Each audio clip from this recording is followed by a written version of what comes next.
91.2 FM पर आप सुन रहे हैं बदलते शहर की धड़कन हेलो हल्द्वानी।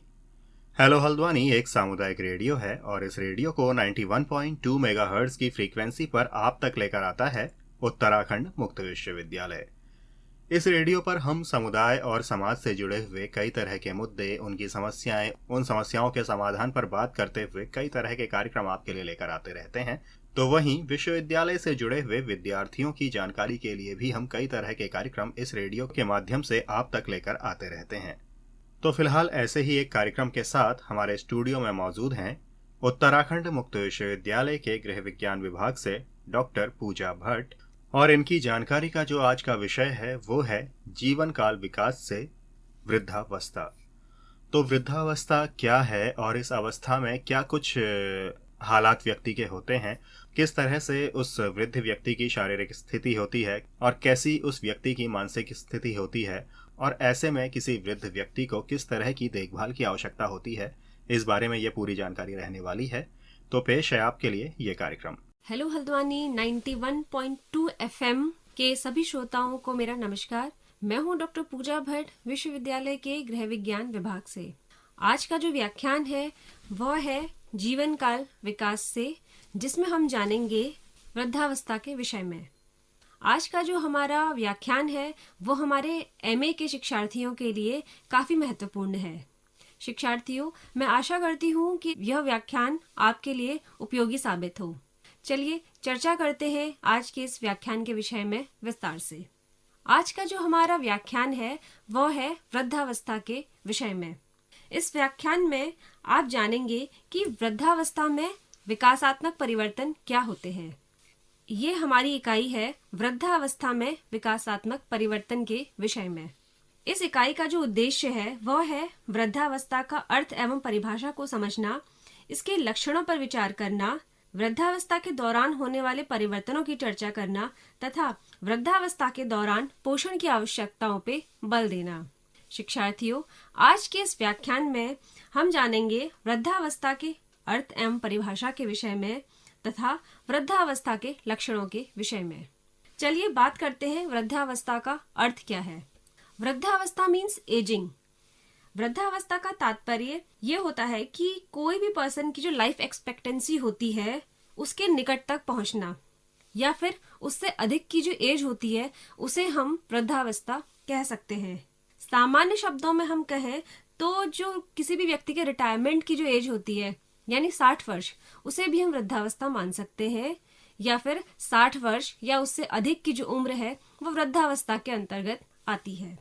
वृद्धावस्था एक जैविक प्रक्रिया है, इसे कोई भी नहीं टाल सकता है, लेकिन थोड़ी सी सावधानी वृद्धावस्था के दौरान होने वाली अक्षमताओं को रोक सकती है।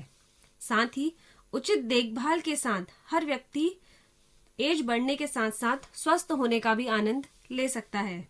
जैसा कि आप जानते हैं कि जैसे जैसे किसी भी व्यक्ति की आयु बढ़ती है उसे कई सारी बीमारियां घेर लेती हैं, जिससे उसका स्वास्थ्य प्रभावित होता है, जैसे कि मोटापा, उच्च रक्तचाप, मधुमेह। ये सब रोग आम रूप से एक ओल्ड एज में पाए जाते हैं, लेकिन बहुत सारी अगर आप सावधानियां बरतें और अपना ख्याल रखें तो आप इनसे बच सकते हैं। अब जानते हैं हम वृद्धावस्था का वर्गीकरण। आमतौर पर वृद्धावस्था को जीवन के समापन का अध्याय माना जाता है। यह जीवन की वह अवधि है जब मध्यम आयु वर्ग के लोग अपकर्ष प्रक्रिया की ओर पहुंचते हैं। वृद्धावस्था को आधुनिक दुनिया में प्रारंभिक वृद्धावस्था यानी 60 से 70 वर्ष और उन्नत वृद्धावस्था यानी 70 से मृत्यु तक के रूप में विभाजित किया गया है। इसके अतिरिक्त वृद्धावस्था के दौरान शारीरिक और मानसिक गिरावट को वृद्धत्व कहा जाता है, और आयुर्वृद्धि शब्द काफी हद तक अस्पष्ट है। इसलिए जो आयुर्वृद्धि है इसे के कुछ प्रकार मैं आपको आज बता रही हूँ। सबसे पहले है सार्वभौमिक आयुर्विधि। यह इस बात पे केंद्रित है कि आयु के कारण होने वाले जो बदलाव होते हैं वो सभी लोगों द्वारा कैसे साझा किए जाते हैं, और जो जितने भी चेंजेस होते हैं ये सार्वभौमिक है, मतलब ये सबके लिए एक समान होते हैं। अगली कैटेगरी है संभावित आयुर्विधि। ये ऐसे परिवर्तन है जो एज के साथ साथ होते हैं, लेकिन डिफरेंस ये है कि जरूरी नहीं है कि ये परिवर्तन सब लोगों में समान ही होंगे। ये परिवर्तन हर व्यक्ति के लिए अलग अलग हो सकते हैं। तीसरा है सामाजिक आयुर्वृद्धि। इसका तात्पर्य यह है कि हमें सांस्कृतिक अपेक्षाओं की ये व्याख्या करता है और ये बताता है कि एज के अकॉर्डिंग आपने किस तरह से व्यवहार करना है। फिर आता है जैविक आयुर्विधि। यह आयु के अनुसार आपके शारीरिक स्थिति को बताता है। पांचवा है निकटस्थ आयुर्विधि। यह आयु आधारित प्रभावों को बताता है जो कि हाल के दिनों में कारकों के कारण से आते हैं। फिर है दूरस्थ आयुर्विधि। आयु आधारित अंतरों को परिभाषित करता है जो कि किसी व्यक्ति के जीवन में प्रारंभिक कारण से वापस पता लगाया जा सकता है। इसका उदाहरण आप समझ सकते हैं, यदि किसी को बचपन में पोलियो इत्यादि हुआ हो तो उसके कारणों का ये पता चलता है। फिर आता है कार्यात्मक आयुर्विधि। ये हमें ये बताता है कि जो दो लोग हैं वो सेम एज के हो सकते हैं बायोलॉजिकली, लेकिन जो उनकी शारीरिक और जो उनकी मानसिक क्षमताएं हैं वो अलग अलग हो सकती हैं। ये उनकी परिस्थितियों के अनुसार डिपेंड करता है। फिर आता है जनसंख्या आयुर्विधि। समाज में वृद्ध लोगों की संख्या और अनुपात में हो रही वृद्धि को यह परिभाषित करता है। आखिरी है वैदिक आयुर्विधि। वैदिक कालानुक्रमिक वर्षों का यह वर्णन करता है। अब हम जानते हैं कि वृद्धावस्था के मुख्य लक्षण क्या होते हैं। सबसे पहला है कि जो वृद्धावस्था होती है वो क्षय का समय होता है। वृद्धावस्था को शारीरिक, क्रियात्मक, मानसिक क्षमताओं में कमी के रूप में जाना जा सकता है। इसके अलावा इसे व्यक्तित्व परिवर्तनों की अवधि के रूप में भी परिभाषित किया जा सकता है, क्योंकि एज के साथ साथ व्यक्ति की शारीरिक और मानसिक दोनों जो एबिलिटीज हैं वो धीरे धीरे रिड्यूस होती जाती हैं। एजिंग के साथ जो व्यक्ति है उसके व्यक्तित्व में अंतर आता है। व्यक्तियों में आयु बढ़ने का स्वरूप अलग अलग होता है क्योंकि उनके पास अलग अलग वंशानुगत वृत्ति, सामाजिक आर्थिक स्थिति होती है और उसकी जो एजुकेशनल बैकग्राउंड होता है वो भी डिफरेंट होता है और हर व्यक्ति की जीवन शैली अलग होती है। ये अंतर समान लिंग के व्यक्तियों में भी दिखाई देते हैं। तीसरा है वृद्धावस्था जो होती है वो कम समायोजन का काल है। कई बुजुर्ग उनके प्रति जो है प्रतिकूल सामाजिक दृष्टिकोण रखते हैं, इसलिए लोग उनके प्रति प्रतिकूल बिहेवियर रखते हैं तो वो खुद भी कुंठित हो जाते हैं। आयुर्विधि शारीरिक, मनोवैज्ञानिक और सामाजिक नुकसान के साथ साथ तनावों के लिए अनुकूल और क्षतिपूर्ति करने की कम क्षमता के साथ जुड़ा हुआ है। सभी वृद्ध लोगों को कई नुकसानों का सामना करना पड़ता है, जैसे कि कोई भी व्यक्ति 60 वर्ष का हो गया है तो वो रिटायर हो जाता है, तो उसके बाद उसकी प्रतिष्ठा में भी थोड़ी कमी आती है, आय में कमी आती है, चिकित्सा सेवाओं में खर्च इत्यादि काफी बढ़ जाता है और ऐसा भी होता है कि कई बीमारियां उसे घेर लेती हैं। तो इस तरीके से जो वृद्धावस्था को आप समझ सकते हैं कि इसमें समायोजन का काल है। किसी भी व्यक्ति विशेष को इन सब चीजों के साथ एडजस्ट करना पड़ता है। चौथा है पुनर्जीवन की इच्छा वृद्धावस्था में व्यापक है। इसका अर्थ है किसी को या किसी चीज को बेहतर, तरुण या अधिक महत्वपूर्ण बनाने की प्रक्रिया। सभी लोग समय समय पर स्वच्छता उपचार का उपयोग करके युवा रहने की कोशिश करते हैं। युवा बने रहने की जो इच्छा होती है वो बुजुर्गों में भी होना एक सामान्य बात है। वृद्धावस्था को मापदंड द्वारा आंका जाता है। आयु बढ़ने का अर्थ अस्पष्ट और अपरिभाषित है। शारीरिक उपस्थिति और गतिविधियों से आयु का अनुमान लगाने लगते हैं। वृद्ध और बच्चे लगभग एक से हो जाते हैं और उनकी देखभाल की जानी अति आवश्यक है। अगला है वृद्धावस्था निर्भरता की अवधि है। वृद्धावस्था अक्सर निर्भरता की अवधि होती है क्योंकि आयु बढ़ने की प्रक्रिया के दौरान शारीरिक शक्ति और वृद्ध व्यक्तियों की क्षमता में गिरावट आ जाती है।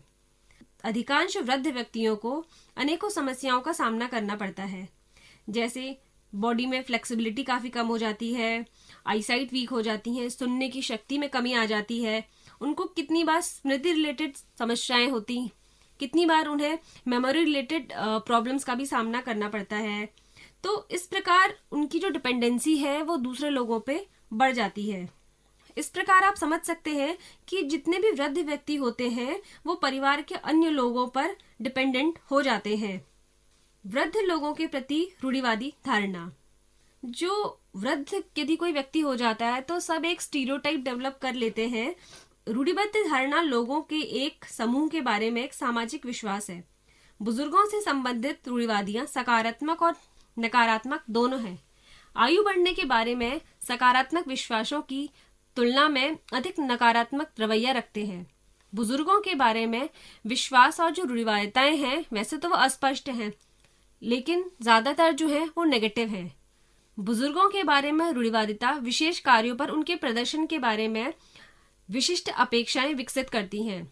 नकारात्मक दृष्टिकोण और रूढ़िवादिता कार्य प्रदर्शन के बारे में बुजुर्गों की आत्म प्रभावकारी मान्यताओं को प्रभावित कर सकती हैं। अभी हम जानेंगे कि वृद्धों से रिलेटेड नकारात्मक और सकारात्मक रूढ़िवादिताएं क्या हैं।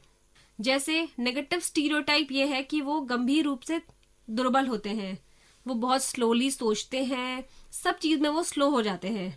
दूसरा है अक्सर वो हताश रहते हैं, हमेशा वो दुखी, निराश, भयभीत होते हैं और हमेशा उन्हें अकेलापन सताता है। कर्कशा, इसका मतलब है कि वो बीमार रहते हैं अक्सर और इस वजह से वो जिद्दी स्वभाव के हो जाते हैं। अगला है वैराग्य, शांत होते हैं या वो डरपोक हो सकते हैं या फिर वो अनुभवहीन होते हैं। अब हम बात करते हैं सकारात्मक स्टीरियोटाइप क्या है। सकारात्मक स्टीरियोटाइप इस प्रकार हो सकते हैं कि जो वृद्ध व्यक्ति होते हैं वो एक्टिव भी होते हैं, स्वतंत्र होते हैं, खुश होते हैं। वृद्ध व्यक्ति एक संपन्न दादा दादी सहायक होते हैं तथा बुद्धिमान होते हैं और दयालु होते हैं। बुजुर्ग व्यक्ति देशभक्त होते हैं, अभिमानी होते हैं और धार्मिक होते हैं। तो ये थी नेगेटिव और पॉजिटिव स्टीरियोटाइप जो हमारे समाज में विद्यमान है बुजुर्गों के प्रति। अगला जो लक्षण है वृद्धावस्था का वो ये है कि वृद्धावस्था के प्रति जो लोगों का सामाजिक दृष्टिकोण है वो क्या है। वृद्धों के प्रति जो प्रतिकूल सामाजिक दृष्टिकोण है वो वृद्धों को बहुत प्रभावित करता है। कई संस्कृतियों में बुजुर्गों के प्रति श्रद्धा और सम्मान की बजाय प्रतिकूल सामाजिक दृष्टिकोण होता है, जिससे लोगों को लगता है कि वो अवांछित हैं और उनकी किसी को भी आवश्यकता नहीं है। तो ये सब थे वृद्धावस्था के लक्षण। शिक्षार्थियों, मैं आशा करती हूँ कि जो आज का व्याख्यान है वो आपको उपयोगी लगा हो। अगले व्याख्यान में हम बात करेंगे कि वृद्धावस्था के दौरान क्या क्या परिवर्तन होते हैं। धन्यवाद।